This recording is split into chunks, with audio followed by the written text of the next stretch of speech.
महाराष्ट्राचे आराध्य दैवत छत्रपती शिवाजी महाराजांच्या अश्वारूढ भव्य पुतळ्याची नियमित साफसफाई व स्वच्छता होत नसल्याने तसेच स्मारक परिसरात मोठ्या प्रमाणावर धूळ साचत असल्यामुळे नागरिक व व्यावसायिकांना होत असलेल्या त्रासाविरोधात आज श्रीरामपूर नगरपालिकेला कडक निवेदन देण्यात आले।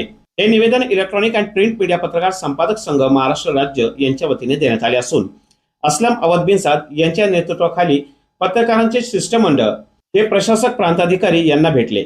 यावेळी स्मारक परिसरात सध्याच्या अस्वच्छतेमुळे शिवस्मारकाच्या शोभेला बाधा पोहोचेल असल्याचे निवेदनात नमूद करण्यात आले आहे।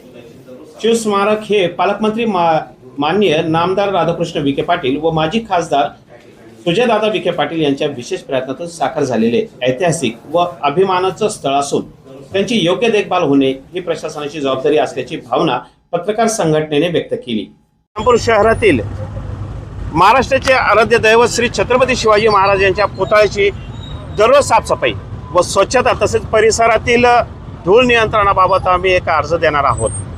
यावर लवकरात लवकर कारवाई करावी। या ठिकाणी गेल्या 40 वर्षाच्या 50 वर्षाच्या प्रतीक्षेनंतर श्रीरामपूरला हा मान मिळालेला आहे आणि या वस्तूची देखरेख करणं ही आपली जबाबदारी नाही तर प्रशासनासोबत सर्वांची जबाबदारी आहे। या ठिकाणी जी धूळ साचलेली आहे खाली धूळ ही धूळ या ठिकाणी संबंधित प्रशासनाने ही उचलली गेली पाहिजे। या ठिकाणी जर साफसफाई असेल तर या स्मारकाची देखभाल आणि सुंदर हे सुशोभीकरण राहील। या ठिकाणी आपण प्रत्येक ठिकाणी धूळ साचलेली आहे, ही धूळ या ठिकाणी गेली पाहिजे। तसंच परिसरामध्ये या धुळीमुळे अस्वच्छता झालेली आहे। यासाठी आज आम्ही सर्व येऊन या ठिकाणी निवेदन देत आहे। हे निवेदन आम्ही सीओ साहेबांना देणार आहेत, तसेच प्रशासक साहेबांना देखील देणार आहेत आणि नागरिकांना देखील आम्ही विनंती करणार आहेत की या परिसरामध्ये आपण स्वच्छता ठेवून आमच्या महाराजांचा पुतळा एकदम चांगलं सुशोभीकरण आणि स्वच्छ राहील याची काळजी घ्यावी अशी नागरिकांना देखील विनंती करतो। महाराष्ट्राचे आराध्य दैवत छत्रपती शिवाजी महाराज यांच्या अश्वारूढ पुतळ्याची श्रीरामपूरमधली 40 वर्षाची प्रतीक्षा जी होती ती पालकमंत्री राधाकृष्ण विखे पाटील तसेच सुजयदादा विखे खासदार माजी खासदार यांच्या प्रयत्नांनी आज श्रीरामपूरमध्ये हा भव्य दिव्य असा अश्वारूढ पुतळा आपल्या समोर आहे। पण या पुतळ्याच्या संदर्भात आमच्या काही तक्रारी आहेत, पत्रकार संघाच्या अडचणी आहेत की इथून जी रोडला आज घाण आहे या रोडची घाण ज्या गाड्या जातात ती पूर्ण घाण माती त्या अश्वारूढ पुतळ्यावरती संबंधित परिसरावरती इथं साचल्या जाते आणि त्याच्यानंतर दुसरी इथं जे झाडं लावलेले आहेत तिथं कोणीतरी अज्ञात व्यक्ती येतात, रात्री ते गुटखा वगैरे खातात, ते तिथं थुंकतात, अशी खूप वाईट परिस्थिती आहे।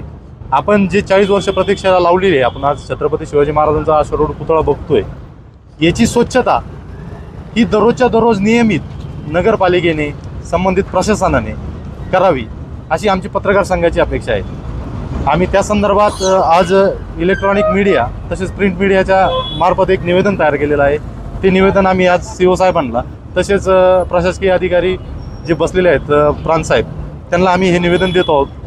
त्यांनी या निवेदनावरती त्वरित कारवाई करून ती जी होणारी धूळ साचलेली आहे त्याच्यावर रोजचे रोज पाणी मारणे, स्वच्छता करणे हे करावं।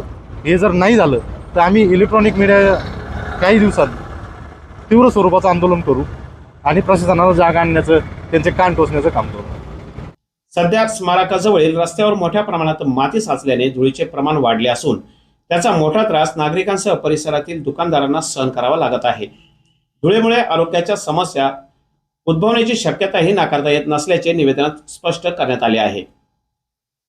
निवेदनात श्री छत्रपती शिवाजी महाराजांच्या पुतळ्याची दररोज सकाळी साफसफाई व स्वच्छता, स्मारक परिसरासाठी कायमस्वरूपी स्वच्छता कर्मचारी नेमणूक, रस्त्यावरची माती तात्काळ हटवून नियमित पाणी फवारणी तसेच स्वतंत्र देखभाल यंत्रणा सुरू करण्याची मागणी करण्यात आली आहे।